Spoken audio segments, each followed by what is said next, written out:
আমার একটি রিকোয়েস্ট সকল বাড়িওয়ালাদের যে যখনই আপনারা বাড়ির সঙ্গে একটা বাড়ির যখন জয়েন্ট করবেন, জয়েন্টটাতে অবশ্যই প্রত্যেকটা ইঁটের সাথে সাথে পাতলা করে ঘোলা বা সিমেন্ট বালি মশলাটা একটু ডক্টর ফিক্সি কেমিক্যাল দিয়ে জয়েন্টে দিয়ে দেবেন।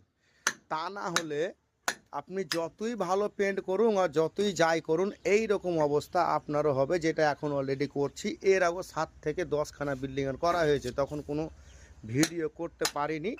এই একটা ভিডিও দেখাচ্ছি, দেখুন তবে বুঝতে পারবেন। এটা কিন্তু খুব ভালোভাবে প্যাকিং করা ছিল, তল তল কিন্তু জল যেত, জল গিয়ে ভিতরকার যত রং বা রড সব ড্যাম হতে লেগেছিলো।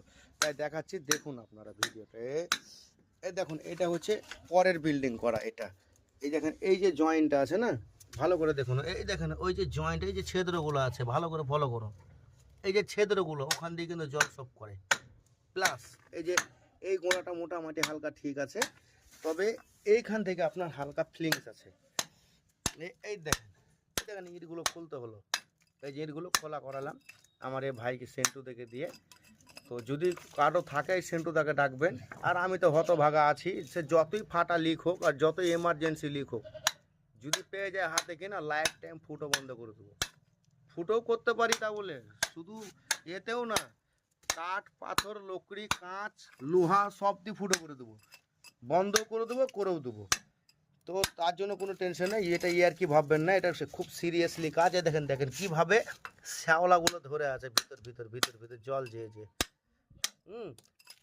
আমাকে পার্টি বললো যে রকি দেখো তো লিক মারছে।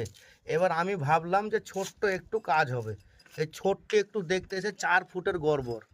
এবার আপনারাই ভাবুন, এই যে ক্ষতিটা। আপনি যত টাকা দিয়ে দামি রং লাগান আর যাই লাগান, আপনার জিন্দেগি থাকবে না এরকম প্রবলেম থাকতে গেলে। ঠিক আছে, তার জন্য বলবো আপনারা সঠিক মিস্ত্রি দেখবেন, সঠিক মিস্ত্রি দেখে কাজ করাবেন। ঠিক আছে, আর যারা অ্যাকচুয়ালি এসব কাজের অভিজ্ঞতা আছে তাদেরকে দিয়ে কাজ করাবেন, লাইফ টাইম কাজ হবে। ঠিক আছে, ধন্যবাদ। সাথে থাকবেন আর ভিডিওটি পারলে শেয়ার করে দেবেন, এটাই আপনাদের কাছে অনুরোধ।